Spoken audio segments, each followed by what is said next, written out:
Hello and welcome back to the Hype Bulletin, hosted by yours truly, Ralph Mentor, where the Red Sox are streaking again.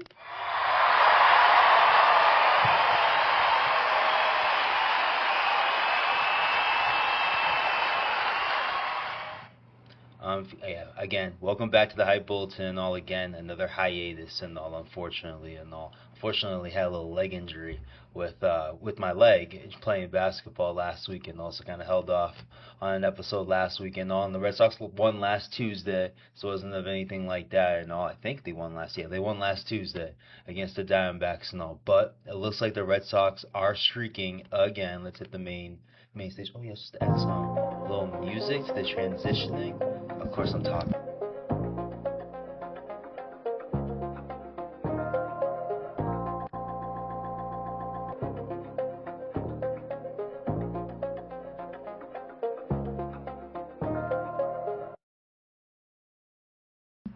All right, let's do this. Got a little music for the transitioning and all. I guess I'm having too much fun. But the Red Sox are coming off of a 7-3 win versus the Marlins tonight, just happening and all. And out of all heroes, Jarren Duran with the big grand slam and all. But yeah, since I think the last time I recorded was on August 5th, which is kind of wild because one of the wildest games happened like a day or two after and all from the last time I recorded. So eventually I'll be going backwards. But since the Red Sox are streaking again, and they just had themselves a great win here again tonight against the Marlins, and I would think I start here, and then I'll work backwards for today's recording at least. And all Red Sox will probably be a quick episode on my side at least and all. But coming off, well, yeah, we go. Jarren Duran with being the hero for this win right here, the 7-3 win against the Marlins here. In the 11th inning, hit a grand slam.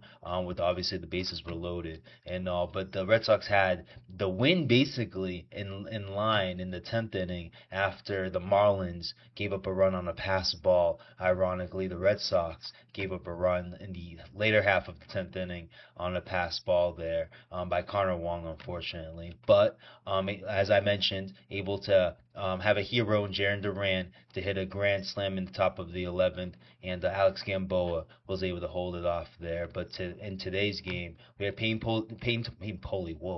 Tully go for the Sox. I think he went 5 and 2/3. Let me get his stats up here on the screen. I think 5 and 2/3, so 5 1/3.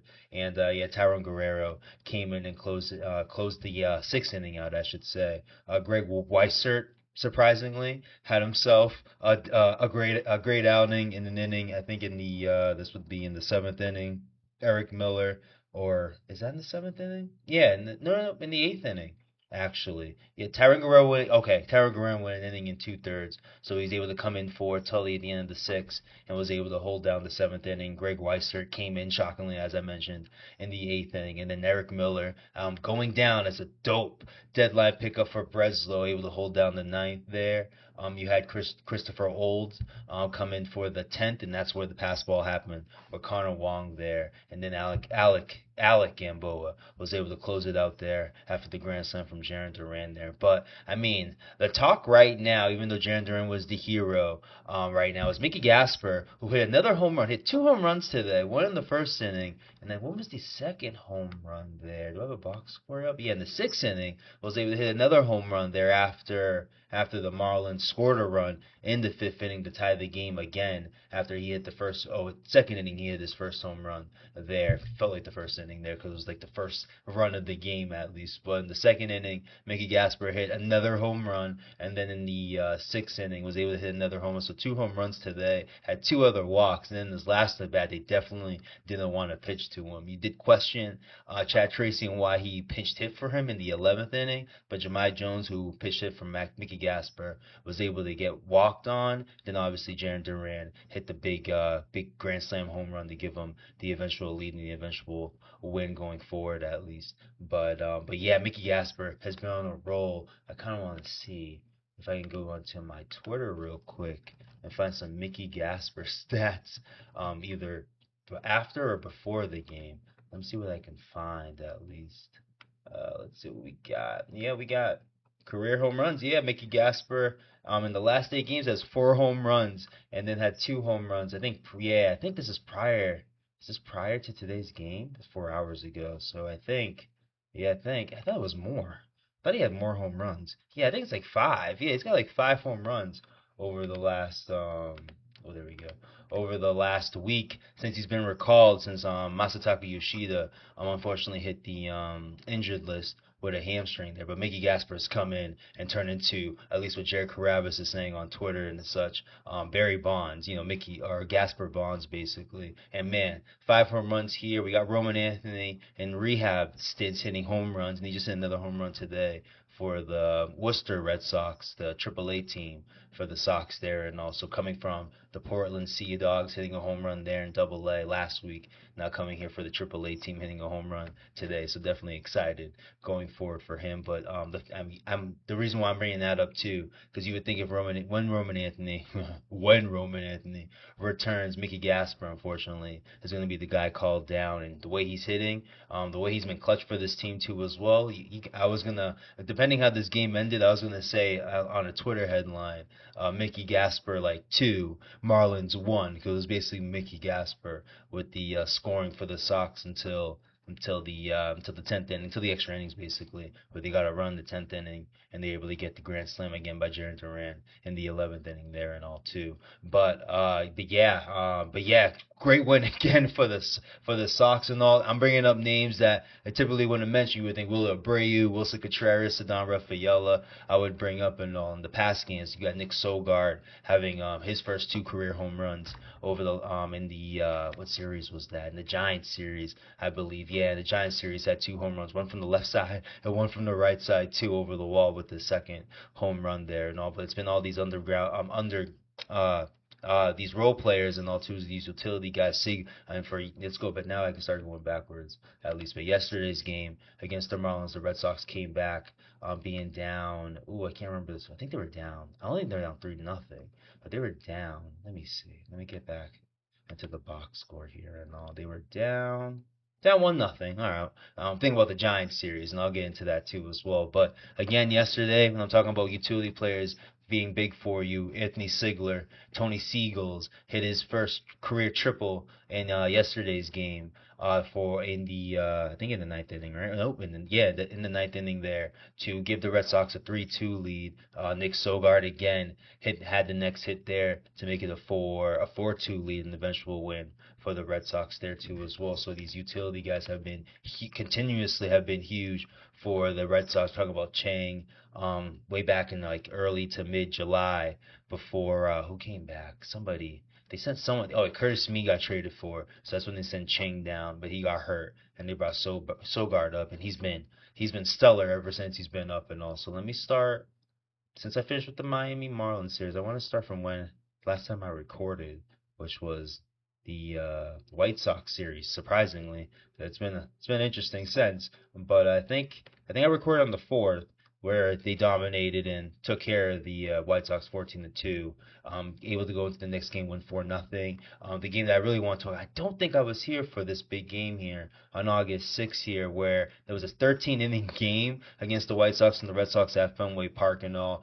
Teams going back and forth, especially with the extra innings there too as well. I think it was Durbin with the big hit there that won them in the extra innings. I can't remember exactly because it's been 3 weeks there and all too as well. But huge win. Oh, I lost it. Give me a second. I'll get it back on the screen. But a huge win there against the White Sox, where he swept them there. I think that continued their streak. No, it was a new streak. Okay, it was a new streak. When did the streak end? The streak ended against, yes, streak ended way back, right? No, the streak continued. Must have been a new streak. I think it was like a new streak there. Ooh, now I'm like lost now. Trying, so I remember the 15 game loss. Yeah, 15 game losing streak. They lost against the Orioles there. So they must have picked up a new, because they won another 9 game winning streak after the 15 game winning streak there. So this must have been the new 9 game winning streak here, because they swept the Dodgers before and won a couple against the Athletics there. So that's what it was there. So yeah, they swept the White Sox there. Thrilling 13 inning game or 12 inning game. 12 or 13 inning. I think it was. Let me get my facts straight. think it was 13 innings. Yeah, thriller 13 inning.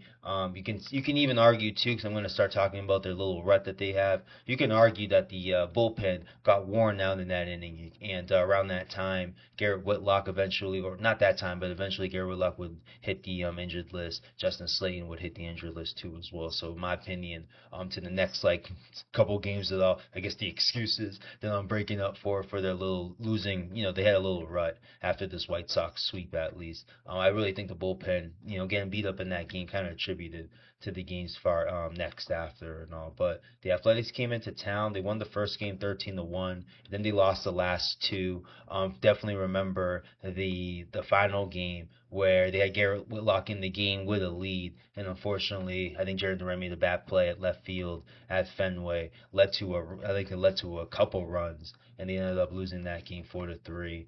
Went on the road to against the Blue Jays. I think Adley Rushman finally was inserted into the lineup there, but didn't look good. The Blue Jays were hot at that time there, but lost 2-1 in the first game of the series, then lost 5-3 in the second game of the series, then lost 6-4 in the third game of the series. It was a four-game series. They were able to get out of that the last game of the series with a win, and as I can see, they're winning 7-0 there. The struggles continued, unfortunately, by going to Pittsburgh, losing the first one, winning the second one, but unfortunately losing the third one there.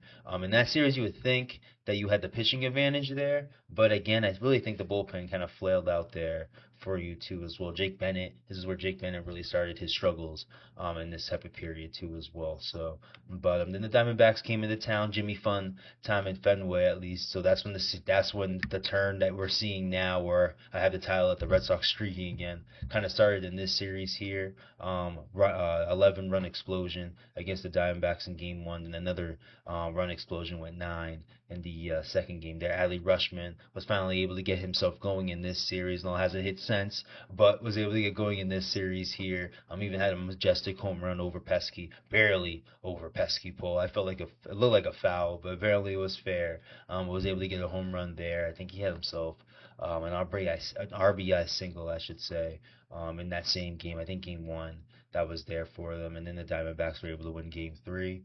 And then the next series here, we got the Giants series here, where the Red Sox swept the Giants at Fenway. Rafael Devers returning with some boos. Some say well deserved. I understand the ending, so I get the boos there. After that, I don't really get it and all. But Red Sox fans are Red Sox fans. What can you say? But able to go on and sweep the Giants at home, and now, as I mentioned, with this Miami Marlins series, have won the first two games of this series and are going for another sweep tomorrow with Sonny Gray on the mound and all too. So great run. Like as I mentioned, had a little bit of a run in the middle there. I attribute it to the bullpen kind of getting worn out against the White Sox series, and then you're losing, your second best reliever in Garrett Whitlock, and then obviously a top five reliever in your bullpen and Justin Slayton at least. So I think they're kind of surviving that. In fact, they're sitting here winning, as I mentioned, 5 straight games in a row. I think they've won since the Diamondback series. They've won 2 plus 3 plus 2. That would be, whoa, I'm doing math right on hand at least to know, but 2 plus 3, 5, 7. So they've won 7 of the last 8 games. I just wanted to mention. And now, as I mentioned, you got one more game left with the Marlins, and then let me scroll down here. You got a big 4-game series against the New York Yankees, and let me go to the standings real quick to show the importance of this series and all too. Let's get it. Let me get wild card standings. We are coming off the Yankees losing today. Also, the Rays lost today too. So the division's actually looking pretty appetizing too. It's actually looking pretty interesting for the Red Sox. And I've been focused on the top wild card spot to at least get some home playoff games compared to last year where you had to go to Yankee Stadium. But let's look at the division first, where you got the Rays losing today. I think they lost again. I think they lost today, not again, but they lost today against the Tigers. The Yankees lost against the Astros today and all, or tonight, I should say. And the Red Sox, with 2 wins in a row, picked up a half game with the win yesterday, with the Yankees being idle. I think the Rays won yesterday, so that's why they weren't able to pick up any ground on them. And now with Red Sox winning tonight, Yankees losing, and the Rays losing. Red Sox pick up a game on the Yankees. We'll get to the wild card soon.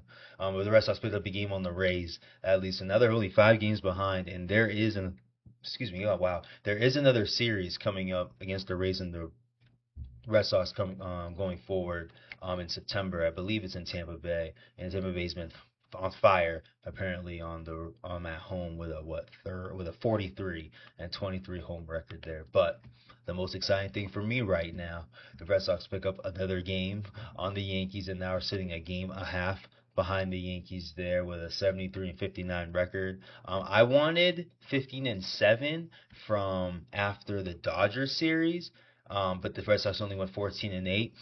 That's just fine. It's just fine there. And they're sitting there with 73 wins there, with the best I think they have the best. Yeah, now they have the best run differential in the AL with 105 there. So man, things are kind of set up there. The pitching isn't set up. As I mentioned, Tully went to tonight against the Marlins. Gray's going tomorrow. Ranger Suarez, unfortunately, is my third best starter. He hasn't looked like it, and he already went in game one, even though he kind of, with a bad start, slow start in game one against the Marlins, was able to step up, and I think he eventually went like 6 innings for the Red Sox yesterday, if not 5, but still, I didn't think he was going to make it past 4, and he was able to give you close to a quality start there and give the team a chance, obviously, in the 8th or in the ninth, I should say, to win the game there. But going into the Yankees series, not gonna have your best starters there.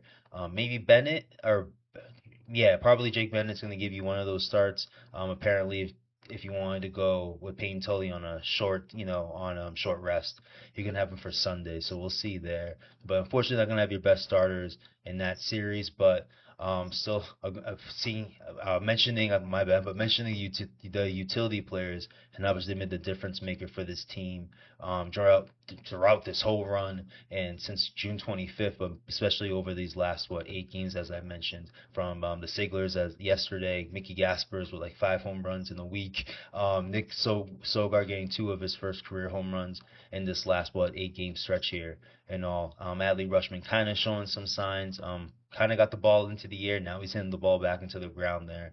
So we'll see how he starts picking things up. He was out today because apparently he hyperextended his arm. You kind of see it in his swing against the Marlins in Game One there. Almost had himself a home run there. Had a what they call it, a warning track fly out there, but almost had a home run there. I feel like that's where he probably hyperextended his elbow there. So, but kind of looking better. Like I said, in the Diamondback series looked better. Didn't look great in the Toronto or the Pirates series. Hasn't looked great. Didn't look great in the Giants series, and didn't look great yesterday. I think he went 0 for 5 in Game One against the Marlins there. So hopefully he figures it out there. You can see it too. That's what making a big deal about his explosion. He gets the Diamondbacks there when he can get going. You're seeing the offense get going there and all. But that's how the Red Sox are looking. No lie, going into this Yankee series, they've won this series against the Marlins. Obviously, you want to go for the sweep there, and hopefully maybe the Yankees can lose one more game. You're going into that series probably down half a game against the Yankees for a 4 game series, a doubleheader on Saturday there and all. So definitely a great position there, and can't even worry about anybody sneaking up on the Red Sox right now. +7 on the third wild card spot, where that's divvied up between 1, 2, 3, 4, 5, 6, 7 teams that are in the team furthest away is only 4 games behind for that third wild card spot. If I'm going to make a big deal about 5 games from the division spot of the Rays, I will definitely give from the Tigers up. Give them a chance of getting that third wild card spot, especially the way it's changed hands right now. Well, it kind of started with the Guardians in July, but the Rangers have had a third wild card spot for a time. I believe the Twins have, Orioles have, and even the Blue Jays have at a time throughout this whole run where the Red Sox have now created a +7 lead between them and the third wild card spot there and all. So definitely a lot to look forward to now too. Now seeing that I wanted 15-7 from from the beginning of August until the point of the Yankee series. They went 14-8. Just won today, so now they're 15-8 and have a chance to again, as I mentioned, sweep the Yankees there. So now when I look at it, you got you got 4 against the Yankees there. Let's go. I can't believe we're going into September already. What a run. What a run. So, what a run. But after the 4 game stretch there, you got the Mariners, Orioles for 4 at home. How's that work? How's that work? On the road, Mariners are going to be at home. Angels at home. Royals at home. Bad teams apparently and all. Then the schedule's tough to end the season with the Rangers, Rays, Guardians, and then the Cubs, who have played some damn good baseball over the last week or so too as well. So, but what was I going to mention there? Oh yeah, what type of record I'd be looking for them? They're sitting there at 73 wins. We'll see where they're at after the Yankee series and all. I don't think they can get to 80, even if they win out thinking no. I think the highest they can get if they got would be 78 wins. If they can win out going into at least going into the Mariners series, and also I think they can get 90 wins. So I'm really thinking at this point.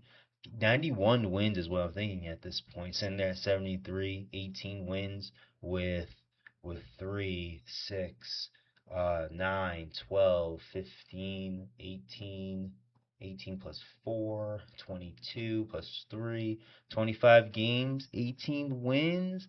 Can they go 18 and 7? 17 and 8, some ish like that to end the season. That's what I'm kind of looking forward to. As I mentioned, at least in the middle of my Mickey Gasper rant, we got Roman Anthony coming through for this Red Sox team too as well. And man, they have shown the ability. If they can score some runs, they're winning games and all. Again, this team is still averaging, I think, close, if not well over, or I think close to 5 runs. Still, with this run that they've been on since June 25th, and they're getting enough pitching from the starters at least. Bennett has been a bit inconsistent, but again, the way Ranger Suarez looked in the first 2 innings, you didn't think he'd make it past four. Made it to 6 innings, if I remember correctly. Jake Bennett on Sunday against the Giants, first couple innings, you think it was over for him. I think he gave up 2 runs in the first inning there, thinking that the game is over there too.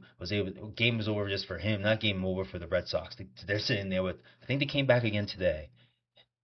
No, I think they had the lead the whole time. Yeah, they had the lead or had a tie. So today wasn't a comeback win. But yesterday's game against the Marlins was a comeback win. I think they're now sitting there with 31 comeback wins, and I think they had like a 1-40 somewhat record when down 2 or more runs early to start the season. So the fact they've changed that so drastically, and again, things that they've changed drastically, their home record where they were 14 games below 500 or some ish like that, sitting there at home, and I think they're 22-7 over their last 29 games at home over this stretch since June 25th there too. So they completely have changed so much there. Even a guy like Caleb Durbin, as I mentioned in the past, hitting like 190 for a good part of the season. Now is hitting close to 250 right now, which is just ridiculous when you think about it. And the guy sitting there with a jam pinky too as well. So the fact, this that drastic turnarounds all, and some of their parts and all too. So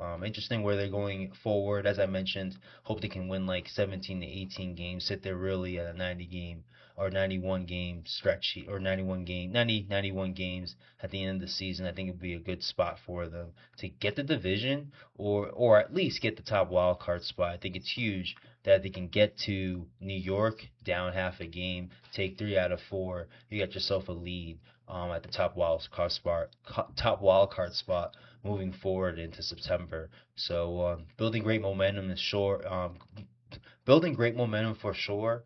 We'll see. Like I said, we'll see if they can hold off a bad stretch and all. I really think that bad stretch that you saw against the Pirates and the Blue Jays, one half, the Blue Jays were hot. I don't think you were going to cool them off. I think as a Red Sox fan, you can see what a hot team can do to any type of team, and all, no matter how well they're playing there. And then I think with Garrett Whitlock apparently could be back on Friday for the Yankee series and all. Haven't heard anything negative about Slayton throughout his IL stint and all too as well. I've heard more positive, obviously, Garrett Whitlock than Justin Slayton, just in the fact that Garrett Whitlock could be back on could be back on Friday against the Yankees there too as well, just to add another arm for the bullpen. That's kind of getting, like I mentioned, just getting a bit taxed there and all too as well, just based on the work that they've been getting over the last 2 weeks and all. So definitely excited as hell that where the Red Sox are sitting here too as well. We'll see. We'll just see where they're sitting after this Yankee series. They sat here and won the Marlins series, so we'll see where they're sitting at after this Yankee series and all too. So how long have I gone? I said I wasn't gonna go long. I've gone 30 minutes. So that's what's up. At least and all. I'm trying to think of anything else to mention, at least for the Red Sox sake, at least. I mentioned Roman Anthony's going to be back. I'm a huge no on Trevor Story coming back, but then the Andrew Monasterio, a big part of why the Marlins scored a run in the 10th inning tonight. Andrew Monasterio, kind of a routine ball. I'm not gonna, yeah, kind of a routine ball. Let me say that it's a routine ball there, and kind of had a bad throwing error there.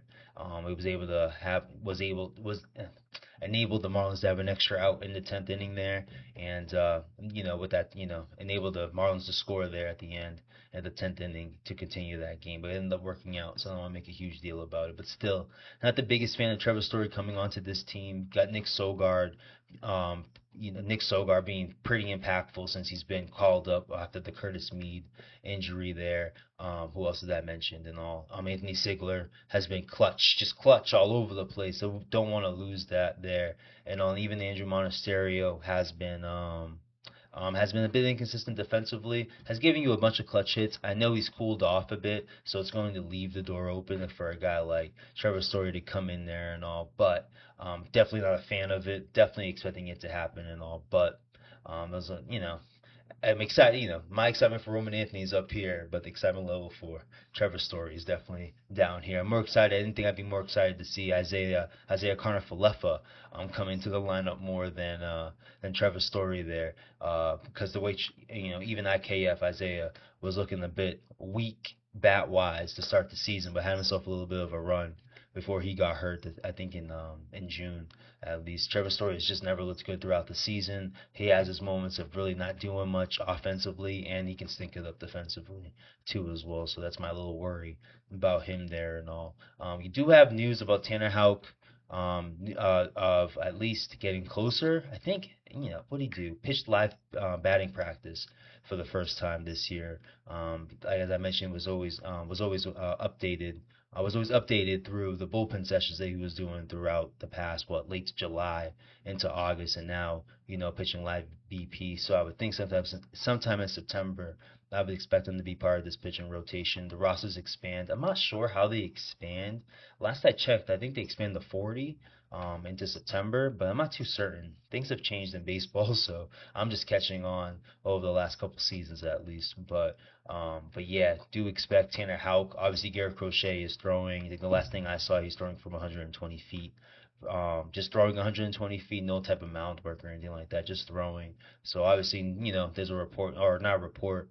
There was no, yeah, there was a report, not rumor, but report of him with I think Chris Cotillo there, where there's no chance of him starting. If there is any chance, if there is a max, number of innings he's pitching, it would just be two. It wouldn't be anything longer than that. And I would just think it's just an inning that you can get from him. I would still take it because it would make there's a big strength to the Red Sox middle relief that's turning very interesting. Bayo pitched yesterday for the Red Sox and all, and only gave up a run in three innings, I think it was, of pitching and all. So there's a huge advantage there, middle relief wise, for the Red Sox, especially if they can get into the playoffs. You have a guy like Garrett Crochet in there. You can throw a guy like Patrick Sandoval, who's been solid himself too as well. Another start where it started bad for him too as well, but was able to push through, and I think it actually get into the sixth inning into his last start. So to like Jake Bennett, at least to Jake Bennett and Patrick Sandoval, they haven't looked great over the last couple starts, but they kind of battled through their last start. Through their last starts there. So, some type of positivity there going forward. And guys, you maybe can throw into the bullpen once you get into the playoffs. I don't think it's if anymore. I think you've seen like Kalshi has the Red Sox at a 99% chance of making the playoffs at this point. And it's hard not to argue that the way they're playing again. They had a 5-game winning streak. 15-game winning streak, a 9-game winning streak, and now they're on another 5-game winning streak as we speak. And let's just see how this continues and all. So I think that's where I'll close it out. Just wanted to record. It's been a minute. I don't know why I keep going on these hiatus, but as I mentioned, kind of had like a bad leg injury. I'll get into details once I figure out what I'm really dealing with and all. But pretty bad leg injury last Tuesday. So unfortunately, didn't have a chance to record after a big win for the Red Sox against the Diamondbacks after that tough series against Pittsburgh and all. And I'll tribute, and I wanted to mention again, yeah, this is all Red Sox and also whatever I can I'll add. But I will attribute their bad rut too as well to playing 16 straight games and 16 straight days without a day off. They've gone day off. So the last couple, well, got a day off before the Diamondback series there. I don't think they got a day off before the Diamondbacks and Giants series and all, but they'll have a day off before the Yankees series, and you're seeing it in their play to a degree. Even Wilson Contreras has looked better, hit a big home run, a big 450 home run against the Giants this past week, and then also he's looked better. Apparently dealing with a hamstring thing. I know he's dealing with a foot thing, and was hit, dealing with the concussion too as well. During the I think the Dodgers series. I forgot when he got hit there in the head there, but apparently was dealing with a concussion there, so dealing with a whole bunch of stuff. So, and now Chad Tracy's resting guys and all too as well, which I've been a fan of. These guys have been going at it since July with these runs that they've been on, and also I definitely definitely attribute the rest. Caleb Durbin even got himself a day off today for this Marlins game, and they're still winning games, so that's a huge plus. And you get some guys days off, off their feet, off the field, and you're still able to pull off these wins and all, bruise things up for this Yankee series to me, and bruise things up. For September and all too as well. But as I mentioned, let me close it out. I guess let me throw these script things out before I close it out. I kind of figured let me do the script stuff in the end, and then you know, and then you close it out. So doing it in the beginning and just get the content out and all too as well. But before we wrap up today's episode, I want to say thank you for listening. Your support means a lot, and I'm grateful that you guys have chosen to spend part of the day with me. If you guys have found anything interesting about today's conversation, please press that like button, and please press that share button and all too as well. If there's a topic that you'd like to hear from us, please let me know and all too as well. And I'll definitely spend my time speaking about it and all if it involves MLB, NBA, what's the other sport there? NFL. We got NFL picks I got to make next week and all too as well. So I'll definitely be going longer tomorrow, next week. I may do an episode since I'm in, because I wanted to stick to a Tuesday. Now I'll talk about me, and I guess I'll do that before I get out of here. But definitely want to keep up a Tuesday schedule, so that's why I don't be so sporadic. I'm trying to keep that schedule going and all. But with a big Yankee series and all too as well, we'll see how things go. Where I may jump in and do an episode before next Tuesday, but next Tuesday definitely doing a whole bunch of and doing my whole NFL picks there and all, and what's it called there? Anticipate me obviously catching up with the Red Sox there. I think the next series, as I mentioned, is against the Mariners and all too as well. So, but yeah, again, if you guys want to subscribe, please press on that subscribe button. If you guys are listening on the playback on the podcast side, please leave us a rating and press on that share too as well to help support the podcast and all too as well. But let me get out of here. We'll talk soon. Peace.